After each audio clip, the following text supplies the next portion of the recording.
Welcome to another edition of the Heron Outlet. He is Austin Robillard. She is Alex Winley. I am Ian Hest. And another week down, another week down, another week down, another week down. 4 in a row now for Inter Miami as the losing streak continues, this time on the road to TQL Stadium. FC Cincinnati, the latest opponent to best the Herons, this time in a 1-0 defeat. Again, frustrating end of the first half goal, and Inter Miami not really able to get anything going. The loss drops them all the way down the table and outside of the newly revamped 9-team playoffs that are in store for MLS this season. And guys, while it is still early, this was that beginning of the year run of form of losses that you did not want to see. Last year, talked about the early season losses and how that wound up hurting them when it came time for getting the positioning in the playoffs that they wanted. Well, after a very promising start, 2-0 wins over Montreal and Philadelphia, about a month later, it doesn't look that good. 4 losses in a row drops them really down the pack. Now 8 clear is FC Cincinnati, who are currently tops in the Eastern Conference. And let's just start on offense, because that, I think, has been the bugaboo, if you will, especially on the road. We've talked about this. Still no goals in 3 matches on the road this season. Only 3 shots on target, none of which really looked to challenge Celentano for an equalizer. You didn't really see – maybe there was that Joseph run in like the 70th minute where he shot with his left. That probably the best chance of the game, but another one of those games where Inter Miami just, they have a lot of possession, and Alex, they just don't want to do anything with it. Yeah, and it's unfortunate because there's quality in the squad, like for crying out loud, Joseph Martinez is there, and he can score, and I don't think Joseph's in bad form. We saw him score with Venezuela, so it's just he's not getting enough touches in the final third, and it's unfortunate because I don't know, it's night and day compared to the first 2 games of the season to now, and the only running theme between those 2 games was that Gregory was there, and I know Phil Neville did say earlier that they didn't lose because of Gregory. I'm going to push back and say yes. Once they don't have that midfield anchor now, and now he's just kind of taping the cracks right now, and it shows. John Mata is playing a role that does not really suit him, and now the rest of the team kind of their form follows suit. So it's just unfortunate all around, and the loss, it Miami weren't the better team. Neville said after the post game, he said that he thought Miami were the better team, more dominant, which is, if you go by possession stats, sure, but they only had 3 shots on target. I wouldn't call that a dominant performance, and so yeah, it did feel like a bit of an excuse, but I don't know what they're gonna do to fix this. They're playing FC Dallas up next, who's really good, well-rounded team, and it's a home game, so they have a chance to get a win back, stop the bleeding. But their schedule does not get any easier. FC Dallas is next, and they have the Dynamo, which is a Dynamo away, which is I don't know if that's a winnable game because Miami's poor on the road. Then you have Columbus, and then Columbus, then Atlanta, New England, Nashville, Orlando, which is a pretty brutal stretch considering Columbus are putting 5 on other teams, and Atlanta as well, and New England, they're a third in the East right now. So tough schedule ahead for Miami going forward, and the offensively the way they play, 1 goal per match, it's not good enough simply. Yeah, I agree with a ton of it, and I also really want to point out these staggering numbers in terms of their offensive output. After controlling over 60% possession, they couldn't even get over 1 expected goal. And I think a lot of that has to do with their inability to work the ball into the box. Joseph, has not shot the ball with his foot inside of the opposition's box more than 2 or 3 times all year. And we're 5 games in, 6 games in now, and it's 6 games in. And, there's just been so many failed opportunities in which they can build up possession, they can get in and around the area, but it's just coming down to the inability to work the ball into the box and get those clear-cut chances. We've been screaming for it in the beginning of the year. We were worried about the way they were scoring goals after their 2-game win streak to start the year. And now it comes back to this where they aren't able to create anything. And I think the best chance of the night probably came from Sergei Kristoff off a corner. I think it was a headed chance like late on in the game. I think that was probably the closest. Probably should have been on target if I remember correctly. It was very, very wide open to where he could have put it on, but they really struggled. And honestly, FC Cincinnati struggled offensively too. They weren't working the ball into the box very well until late on either. And that means that Miami had a real chance to take advantage of this game. Maybe if the penalty had gone their way, it shouldn't have, but maybe if it did, it would have changed things. Goals obviously change games. And after the lengthy delay, that's when FC Cincinnati go ahead and get a goal from a corner kick, just, due to pretty much lousy, I don't even know if it was zonal marking or man marking. It didn't look as organized as it should have been. And it just seemed to be late on in the first half, and they were ready to get into halftime, and they lost their heads. And I mean, that's kind of what it all comes down to. And like I said, Cincinnati were not necessarily great. I do think they were better than Inter Miami on the night. At the same time, there were absolutely points for the taking. Miami failed on a really good opportunity to steal points away from home against the top team in the East right now. Inter Miami's 13th in the Eastern Conference in expected goals over 6 games at 5.9. Now, that's an XG of 5.9. They have 6 goals on the year. So when we were talking about the wonder goals that happened towards the beginning of the year, that has slowed to a point where and this is why I oftentimes say don't take XG in one game sample size a lot, because you see it resort back to the mean, and their XG is right at 1 goal a game. If you take it in the totality of the season. Now, when goals happen is obviously key. You can score 5 in one game and none in another, and your average goals per game is 2.5. But if you didn't score in that game, you're not going to come away with 3 points. So that removes the, I guess, timing out of things. But I wonder from a goal creation aspect, because Austin, you were talking about how, the opportunities just don't seem to be there.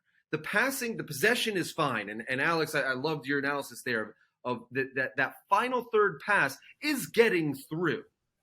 Why is there not any finishing on the other aspect? And I'm not even talking about finishing in terms of, wonder goals like, that we saw, from Coco earlier in the year, or Robert Taylor earlier in the year. I'm talking about just testing a keeper a handful of times in a match and forcing like consistent offense that just does not seem to be there. That these chances, you have the ball, you're being able to make, because their passing numbers are good.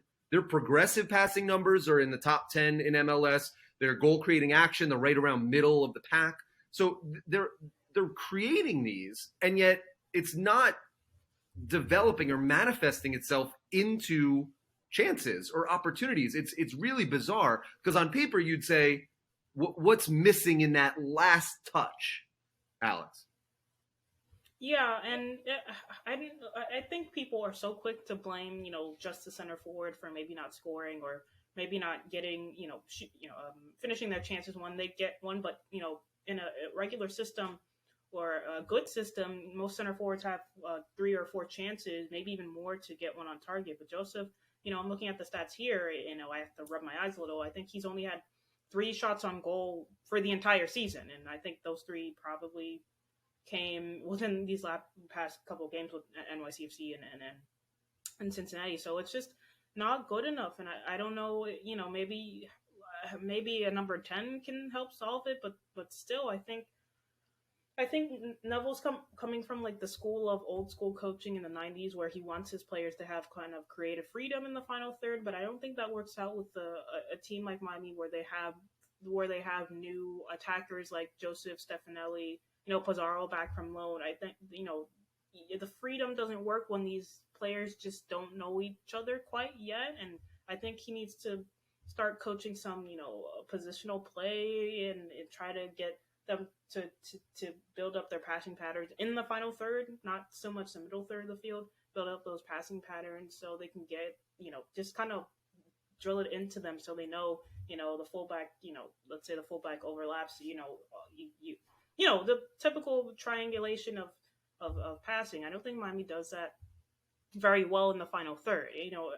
Around the rest of the field, they do it fine. But I think Neville just, he wants his creative players to create, but right now it's not working. And sometimes I think he needs to be a little bit more strict in the final third with these with the Inter Miami at the moment, because right now it's just crossing into a 5'9" Joseph Martinez or a 5'7" Nico Stefanelli, and they're not going to win headers like that. I know they have really decent jumping ability, but you want low in swinging crosses or play them with their ball to feet, and very rarely have we seen that with Inter Miami this season, and so it's a concern. And I know there were some different build-up styles. They went with a kind of a back three where you had them tucked in, and there was two central midfielders, but still they didn't take advantage of the numbers they had, and they had majority of the possession. But Cincinnati, they looked comfortable defending. I don't think they thought Miami would ever score or be a threat, and they got that goal off a corner, and they just continued to just bunker down and wait for Miami to break them down, which they didn't. So I do think it's a bit of an issue. How do they address it? I don't know. The transfer window, the primary transfer window, I think it closes in a couple of weeks. Primary transfer window. So yeah, I think they just got to switch it up personnel wise. Ian, you asked Alex what this team was missing. I think there's a one-word answer. It's a guy like Pozuelo. It's Pozuelo. I think that he brought this team together in the final third and was able to make passes in ways to a center forward like Higuain. Their connection was, something that they've not been able to replicate, and I think that that's where a lot of the issue is. A player like Alejandro Pozuelo is what's really missing right now. Was it then? I'll just ask point blank. Then was it a mistake in picking Pizarro over Pozuelo in your opinion? Right now, 6 weeks. Yeah. I mean, they couldn't really sell Pizarro. No one wanted him. They could have bought him out, which maybe they could have, but because 6 games, right? 6 games is a short period of time, but it's also not one. Right? We're coming up on basically a fifth of the season that has already been played. 3 home, 3 on the road. So you can begin to understand this, but just to understand how poor the offense is, without cheating, guys, if I told you to guess 6 games into the season who leads Inter Miami in expected goals for 6 games in, who would you say? Christoph. You would say Christoph, Austin. Alex, you would say Franco Negri? Yeah. It's Schneider Borgelin. Oh. It's Schneider Borgelin. 6 games in, your regular starter is on Sergei's second, by the way, just 0.1 off. But Schneider Borgelin is leading the offense right now, 6 games in. That's how little goal creation is happening on the field for Inter Miami. And so when I look back on that, I guess, yes, there is the glaring Campana absence. We still have not seen Leo Campana play a single minute. That being said, it's scary if the offense is that reliant on Leo Campana, right? It needs to come from elsewhere. Yep, I agree. And it's just, you can't continue to blame injuries. You have Joseph Martinez, you have Stefanelli, you have guys who are good and are able to create and do these things. But, the fact that Schneider Borgelin, who was injured for like the last 3 games, and he only scored in the first game, was it the first or second? First game of the season. It's unacceptable, and there's enough depth on this team. They made sure of that, especially in the attacking areas, to win games. And now, the performances, I think, especially, the Chicago loss, especially, that was a brutal one to take. And, these are not good numbers, and Neville said it himself that Miami is a club that has high expectations, and right now they're falling way short, especially when they're linked to players like Messi and Busquets. You want them to play better to show that if those guys come here, Miami are able to continue on that winning trajectory and maybe win some silverware or something. But right now, why would any of them want to come to Inter Miami with the way they're playing and the way it's set up? And it's just unfortunate because we know the players are working hard and they have the quality and they want to win, but right now it's just falling way short of what they're expecting. And just to be clear, that Schneider-Borgelin's leading the team in XG, that's not per 90. That's total over the entire season. And he's only played 71 total minutes in 6 games, Austin. That is not a per 90 stat. That is a total stat. And that's nuts. And the fact that Kristoff is second is also nuts. That was kind of just I think he scored off a corner, and he also had a nice header the other day. Like, he gets up there. But I want to touch on something that Alex said about how it's become unacceptable and to stop blaming injuries. I mean, yeah, it was fine the first 2 weeks when we didn't know Campana was going to be hurt 48 hours to kickoff. It was fine even the second game because you won 2-0 off of individual quality.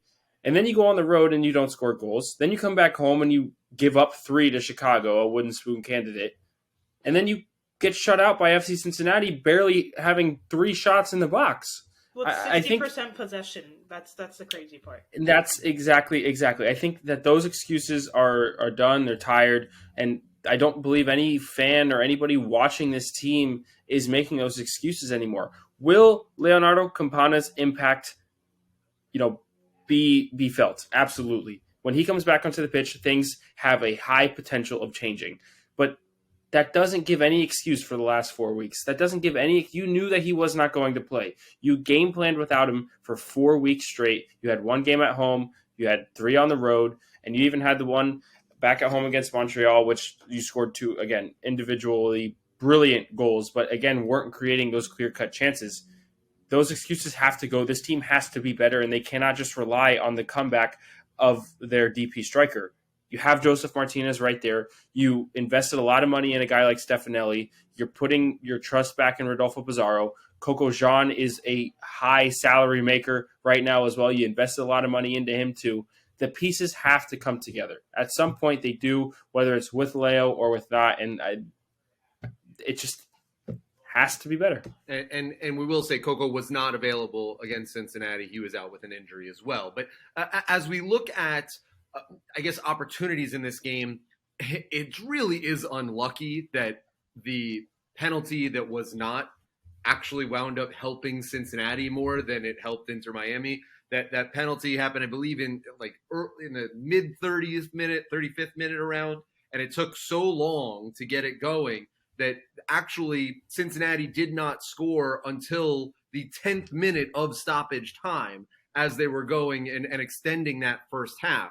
So that long period, right? That long extended delay of VAR checking whether that was a penalty or not actually wound up giving Cincinnati the time to get that corner and score that goal. That's unlucky. I can understand that. But, silly mistakes that also happened throughout the game. The Pizarro yellow card, I don't really know what he was thinking on that. Bryce Duke had a rough game. I've been a defender of him for a while now. That leash is shortening for sure. He hasn't performed up to task.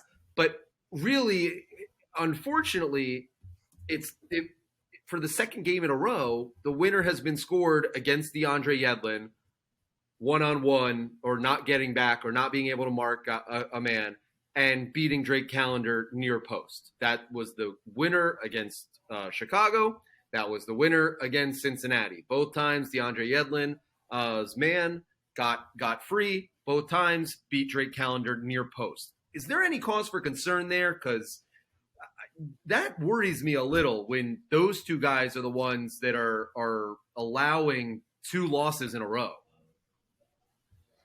Well, I want to say this about the corner just really quickly. Again, I said it in the beginning. I don't know if this was supposed to be a man-marked corner or a zonal-marked corner. Like, Joseph Martinez even looked extremely lost in the box. There was nobody around him where he was defending. So I don't know really what it comes down to. But, yeah, there is cause for concern on the defensive side. And it goes back to what, kind of what Ezra Hendrickson said. Can this team actually defend crosses on those sides? When the game is stretched out and the ball is wide, whether it's from a corner kick or not, can this team defend? If they're in isolation, it's proving to be not so. Yeah, I think we're going to have to start a dialogue about Yedlin. This is the second time this has happened, and I feel, he's getting older, and he always relied on his on speed throughout his career, but I feel like he's kind of cheating a little. I think, defensively he's maybe not as locked in as he was last year because he thinks, oh, my speed will get me back into position. But right now, it's especially now taking the captain's mantle with Gregory gone, you kind of have to play a bit better. And I know he's a new dad and probably not getting much sleep, so that probably does have a lot to play into it. So we'll forgive him for that. But yeah, it is a bit concerning, and yeah, I think he'll come back to form eventually. But Harvey Neville's still on the bench, and from what we've seen defensively, he looks a little bit not as adventurous, so he'll stay back a little bit more. But yeah, I think, and to the corner kick issue, I think it just comes down to, these things are usually practiced during practice, and the coaches usually have it drawn up. Who's gonna, we're either gonna do zone or man mark or a combination of the two. Even in like pickup soccer, there's always someone claiming the front post or back post, making sure that goals don't go in there. But with Miami, it did look very confusing. A lot of there was no height in the team. I think the tallest players there were the two center backs, Kristoff and McVay, and you had I think Joseph kind of in no man's land, marking the front post. And of course, he's not going to win a header over Mosquera, and I think Mosquera is like obviously very tall and taller than Joseph. So it was just messy, and I think it's just a culmination of what's going around with Miami, just confusion, no cohesion. Sure, they may have dominated possession, but there's no real conviction in the final third, and it just looks messy. And maybe freedom in the final third isn't a good thing. Maybe you need to sit down and coach the guys. Okay, when we get in the final third, we're going to do this, and this. So, yeah, I think it just comes down to assistant coaches or someone just telling the players to, okay, man mark this guy, you on the front post, don't let anyone near this area near Drake, and I think it probably would have been fixed a little bit more. I know I'm going to sound like a broken record with this, but I guess I'm going to have to ask the question until it either happens or this lineup is fixed and is playing a lot better. Do you go with three at the back? Because this is a very short lineup, like you had just said, Alex. This is a team that's missing one basically defender in Gregory, and hasn't been able to find a replacement for him. It has two wingbacks that like to get high and are struggling to track back. And it could support John Mota, who doesn't want to have to play a locked-in six, and understandably so. He's more of a hybrid. That would allow him to go back to his more normal, natural hybrid position, if you will, and to play with, basically a 3-5-2 and just say to Negri and Yedlin, will allow you to be wing backs because we're putting in a third center back. At what point do you turn to that and just say, listen, we naturally would like to play that 4-3-1-2, but without Campana or not knowing when he's going to be healthy, if it's this week or if it's not, we know that Gregory's out for 6 months at least. At this point, when do you start tinkering with that, or when do you start asking those questions of yourself? Yeah, I mean, it has to be now. I know you talked about Bryce Duke a little bit, and I honestly, at least on the ball, it wasn't a terrible performance from Bryce at all. He actually was really eager to get on the ball. I think he was in the top 3 in terms of touches in the match in general. He was making a ton of passes at a high rate. He had I think over 10 passes into the final third. It just came down to, like you talked about with Victor Ulloa last week, the duels, the recoveries, the tackles, they weren't there. So, yeah, you do need to turn to something. Granted, Cincinnati were not threatening, but I look ahead to this Dallas match where you have guys like Jesus Ferreira, Paul Areola, Alan Velasco, and guys like that who can really punish you on the back end where you might need a little bit of extra help. And I think, Ian, I'm gonna end up agreeing with you. I don't think I agreed with you the last 2 weeks when you were calling for it, and I had called for different formations. But throwing on a guy like Ryan Saylor, throwing on a guy like Ame Mabika, just to solidify the back line, Negri would then be able to go up with a little bit less of a issue. You wouldn't have to worry about the rotation that we saw Yedlin actually do pretty well in the beginning of the match against Cincinnati. Alex, you pointed that out. I think it makes a lot of sense. I just don't know if they'll pull the trigger because I think, and this is with no disrespect, coaches in football are stubborn. They have their own ways. And I think that Phil Neville wants to do this a way that he envisioned. And with the players that he had, the players that him and Henderson brought in, the roster that they tried to build, I don't know if they necessarily had it fit for that. However, I do think without Gregory, it's becoming more and more of a necessity as time goes on. And to be clear, I don't want a three at the back. Like, I hate three at the backs. I think they're boring soccer. I just think pragmatically, this is sort of the hand that you're dealt right now, Alex. Right. Yeah, but they can play in a three at the back, but still have the same tactical principles. They could still just knock around possession and not do anything in the final third. So I don't think switching the formation will really do anything if they don't really change it up tactically. So they can play a three at the back, and the wingbacks will get higher, but they'll just continue to in-swing those crosses to a 5'9" Joseph or a 5'5" Nico Stefanelli, and the same principles in the foundation will be the same. They could switch it to any formation, and I think they'll still continue to play the same. So, yeah, I just don't know what they do, really. They don't have a cap. Do they have cap space to add someone? They're Messi and all this stuff. So, that is an interesting point, though, that you bring up. It's an interesting point that you bring up, Alex, that they are dead set on getting that wide play.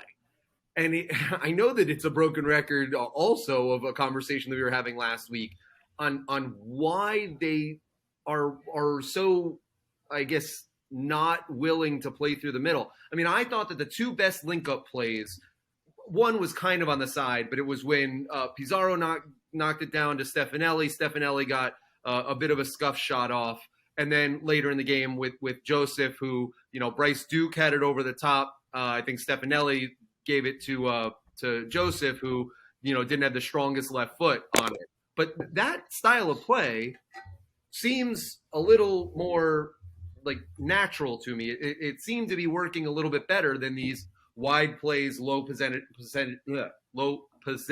percentage crosses that they might be trying.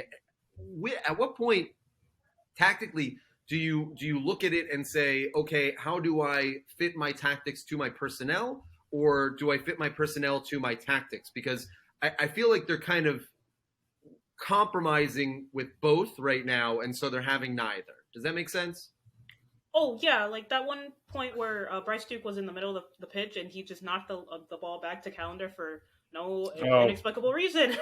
In the Chicago match, Yeah, the Chicago match. And I feel like the players want to play quicker, but I think I don't know. The players look like, especially when they're down a goal, they want to play quicker, and that suits them a little bit more. They'll just go quicker and in that regard. But sometimes I feel like, the coaching staff wants them to slow it down and play this possession-based style, which, man, it's MLS, and, they rely more on a physicality and athleticism than they do a technical ability. Of course, having a technical player does help, but I feel like, the Inter Miami players, they want to go quick. They want to, do those little 1-2 interchanges and try to get shots off, as many as they can. But sometimes, like that Bryce Duke pass, sometimes they just slow it down for no reason. I think it's just like you said, Ian, just, do they fit the tactics to the personnel or vice versa? And I feel like this has just been a broken record with Inter Miami. I think we've talked about this in 21 and 22, fitting the tactics to fit the players. And now I think this season they came into, we want the players to fit what we're doing. But now I do think that they're going to have to switch it back again to fit what the players want to do so they can get some wins. And let me just throw out some crossing numbers, because I want to be just like Ian here and give you these stats to surprise you a little bit. Accurate crosses against Cincinnati. There was only 2 from the Inter Miami side in 60% possession, by the way. Don't forget that. And that was at a 20% rate. With Cincinnati's possession at 38%, they had 5 accurate crosses at a 38% rate. So already a huge difference there. I go to the Chicago game where, again, Miami 67% possession, only 3 accurate crosses at a 17% rate. Somebody can do the math there, but that means they miss a lot of crosses. And then with Chicago at 33% possession, there were 6 accurate crosses at a 35% rate. And I'm only going to do one more. Against Toronto with 52% possession, Again, Miami only had 3 accurate crosses at a 27% rate, while Toronto, with 48% possession, had 4 accurate crosses at a 50% rate. So there is a large looming difference between both sides that Miami play, whether it's they're on the ball for 60% or even 50%, they're crossing the ball a lot more than the opposition, but they're also completing less and at a way lesser percentage. There is something clearly wrong with the idea of crossing the ball the way that they are. That 17% is 3 of 18, right? So that's 15 missed crosses throughout the course of the game. And it's interesting to note too, in those games that you mentioned, every single one of these 4 losses, Miami has had a majority possession, and every single one they've lost. In both games against Montreal and Philadelphia, they did not have 50% possession, and they did not allow a goal. Granted, Drake had 2 phenomenal games there, but they came away with 2 wins. That allows us to sort of shift our focus to this week's game. FC Dallas returns to Drive Pink Stadium. Inter Miami returns home. Again, another 7:30 kickoff from Drive Pink Stadium. We'll all be having coverage for you throughout the evening, and a chance, again, to, like Chicago, come home, feel a little better, maybe get some points. A Dallas team that has been a bit Jekyll and Hyde, more Hyde than Jekyll this year. They're across the board, 2 wins, 2 draws, 2 losses. They're 8 goals for, 7 goals against. But outside of a 3-1 win against LA Galaxy in week 2, they haven't really looked very good. That game, they played very well and showed the FC Dallas that they could be. Outside of that, their best game is a 1.2 expected goals performance in a 2-1 win. So they haven't really been a lot on the ball. They've been bouncing back and forth between the 40s and 60s in terms of possession. You obviously are always afraid of Jesus Ferreira and what he can do, being able to score goals. Also, Alan Velasco, a great player for them as well. So the threat is always there with Dallas, but Dallas also always has those young teenagers that they're going to love to bring in and develop, like they are so known for. And Kosi Tafari looks like the next iteration of that, a big 17-year-old center back that has been probably their best player so far this season, comes in and will definitely have a great matchup with Leo Campana if hopefully he can go. That would be a phenomenal one to look out for. So with all that said in mind, Dallas is a bit of an amoeba team. We often know how Dallas, is branded. They love their, youth iteration, their academy style. These kids go and are learned a certain style of FC Dallas football that they go and take abroad. It's very successful in their program in selling it, but it hasn't been very successful inside of MLS. With all of that big introduction, Alex, where do you start in approaching how to fix the problems that Inter Miami has had and how they can exploit what FC Dallas is going to bring to the table? Well, FC Dallas are dangerous. They do have quality players: Paul Arriola, Alan Velasco, Jesus Ferreira, Pamacol in the midfield. I'm going to skip over Sebastian Lletget for obvious reasons. But yeah, they have a solid team going on, and their last game against the Timbers was a 1-1 draw. Still very competitive. Maybe not too much offensive action, but Dallas are a tough team, and they'll be well coached, and they'll want to come here and get a win. Their last 3 games, was one win against Sporting Kansas City. 1 loss against LAFC, and then the draw. I think they're going to want to look back and try to get the win, so they're going to be going for it. And they're dangerous. That like I said, Paul Arriola, he gets in behind. I already see Franco Negri or Yedlin. I believe Arriola plays on the right side, so it would be Franco Negri. I think so. Negri all the way up.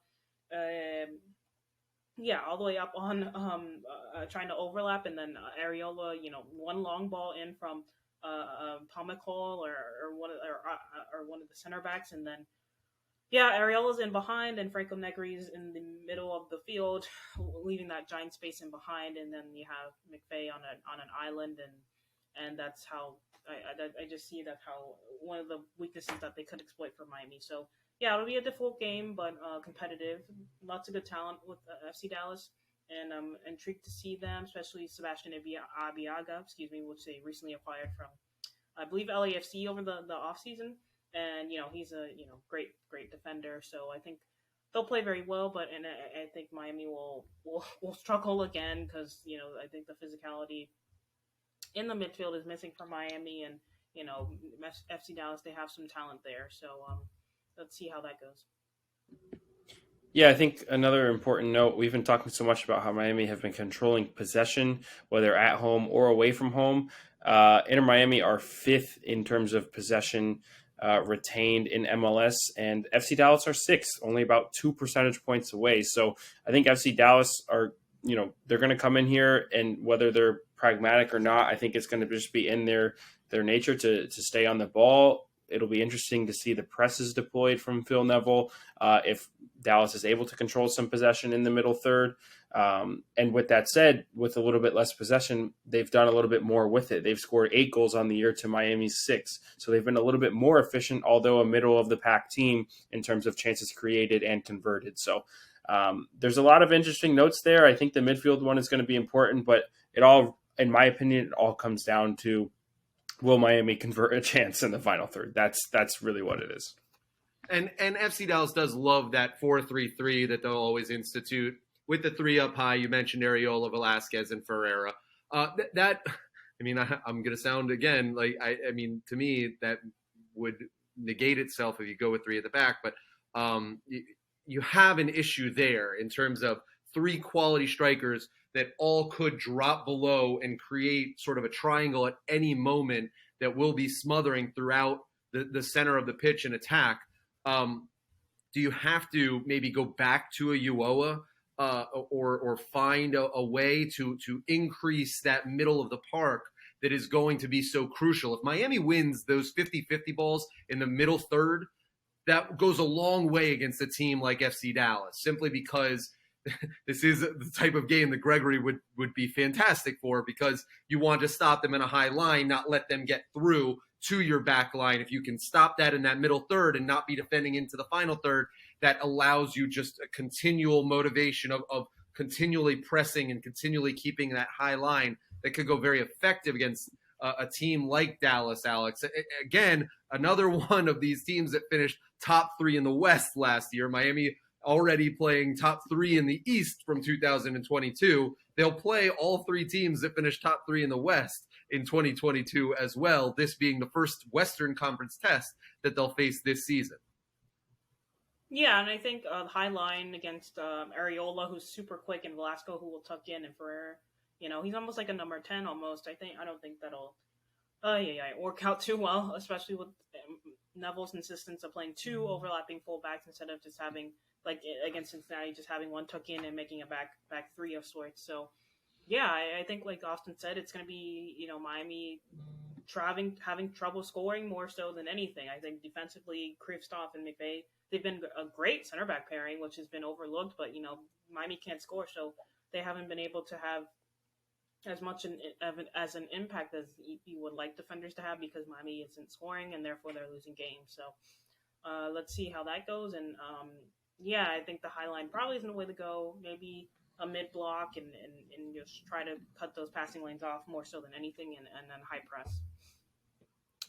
Ian, with those quote-unquote 50-50 battles in the midfield between the 2 partners next to Jean Mota, just a combined total between the Chicago game and the FC Cincinnati game and ground duels between Ulloa and Bryce Duke, 4-4-15, and absolutely no aerial duels won between both of them either. So that says all I think you need to know. They are missing Gregory a lot, as we've mentioned multiple times, and I don't know if they have the player. I don't actually think they have the player right now to come in and do a job next to Jean Mota to help disrupt a team like Dallas, who might want to exploit that and win those 50-50 balls in the middle.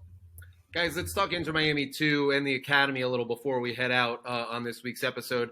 Inter Miami 2 getting their first win of the season at Philadelphia Union 2, a 2-1 victory. Farid Sarsar coming up with the winner in stoppage time. That was very exciting end to that game after Philadelphia looked to equalize late with the 87th minute. Lucas Meek, if you remember, the 2022 draft pick that actually was drafted by Inter Miami from the University of Washington and decided to go back to school for one more year. He's now with Inter Miami too. He scores his first goal for the club in a 2-1 win against the Philadelphia team that's expected to be pretty good this week. Alex, just a nice, you're starting to get a little bit of an understanding of Fede Higuain's style, what he likes. It does look at times a little similar to what we saw with Darren Powell last year, but it is, I would say, more organized and more structure, more understanding of roles, a little less of the end-to-end style that we saw with Darren a lot last year. And where it didn't look great against Chicago, you started to sort of feel like Inter Miami 2 is getting a little bit of an identity in their short season. Mind you, this is just their second game of the year. Yeah, on the Lucas Meek point, I will say that he tore his meniscus, and that's why he went back to school. He was basically rehabbing with the team, and yeah, good to see him out there. I'm really high on him. But yeah, they played well, and honestly, there were times where it was kind of helter skelter and organized. I don't know. Honestly, I don't know if it was organized. It was really helter skelter, and there were periods of time where Philadelphia just had the ball and Miami were trying to break, but they couldn't really get it together.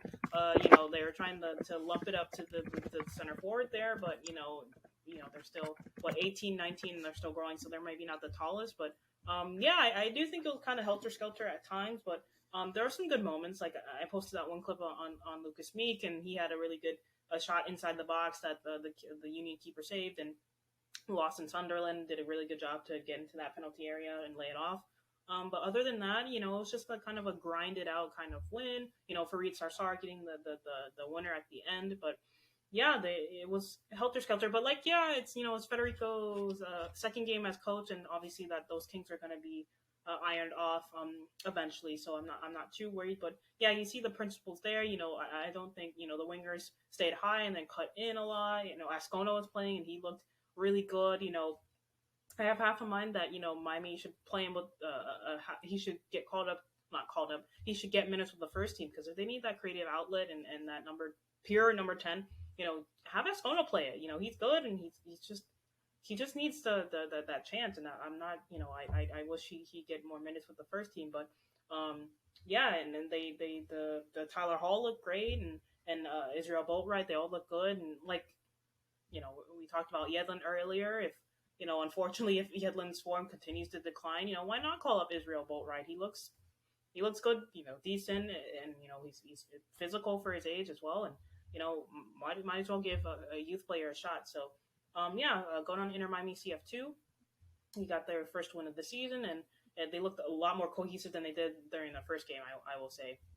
Eddie Ascona is playing some of the best soccer of his career right now. He was all over the place, and he looks like getting in great form for the World Cup coming up, wherever it may be. But he is playing absolutely phenomenal right now. Lawson Sunderland, like you had mentioned, also had a great game. He continues every single time I watch Lawson. I don't know what it is about him, but he always he impresses me. Like each time, I don't know if I need to have a higher thinking of him heading in, but each time I go, wow, he's it's a good player out there. And so he continues to improve as well. Lucas Meek looks healthy, which is good as well. And getting that goal, hopefully the start of a very young and quality career. Inter Miami's done very good through the draft. It bears fruit, which oftentimes in MLS it hasn't. So we'll keep an eye on them. They do travel to Orlando this weekend, where they'll play at Orlando City B. What was that, Alex? The Derby. Yes, the Derby, the first one of the year between Inter Miami and Orlando City B, that coming up this weekend, where the second team got a win. It was a little bit of struggle this year at the Generation Adidas Cup for Inter Miami. Both the U15s and the U17s crashing out in the group stage. Both went 0-3 in their time, coming up against some tough competition. The 17-year-olds losing to Red Bulls 3-2 in a game that they could have had, one that they probably should have had against Club America, 1-0 loss. And then LAFC, which has one of the best U17 teams, probably one of the favorites. Although New York Red Bulls won the group, it should be said. So the U17s will play a couple consolation matches before they head home. The U15s as well. They were unable to get past Villarreal. Also against Sporting Kansas City, and the first game is going to come to my head. I think it was Philadelphia Union. That they were not able to get it done on Saturday. So unfortunate this year. They played much better last year. Obviously, we remember that run that the U17s had. And U15s played very well as well. This is normally a competition that Inter Miami performs better in. And there will be other tournaments that they're able to do. I think it's still a good team. There wasn't a lot that I saw in hearing from people who were in Texas for the tournament, that there wasn't a lot of disappointment in the play, disappointment in the results, perhaps. But the play was there. A lot of 1-goal losses, which at the youth level oftentimes tells you that they're more evenly matched than you would anticipate. They didn't really get blown out, albeit for one game, and I think it was for the U15s. And so ultimately a disappointing result, but a very good trip. They'll return here. They'll get some games in going here. A lot of the academies that played in the GA Cup also play IMG. Orlando has their own. So there's a lot of academy play that'll continue to happen. But just wanted to give people the update there. They'll still have a game in the consolation, in the showcase. But in terms of the playoffs and the tournament, which gets underway, I believe, this afternoon, as we record on Tuesday, they will not be in the round of 16. Guys, it is a difficult patch here for Inter Miami, especially for the senior team. They'll have to figure out a way to right the wrongs and get some points as they slide all the way down. They were, at one point, 4 weeks ago, atop the Eastern Conference standings in this short season. At one point, even, were momentarily the Supporters' Shield holders. Well, not holding, but they had the position at one point.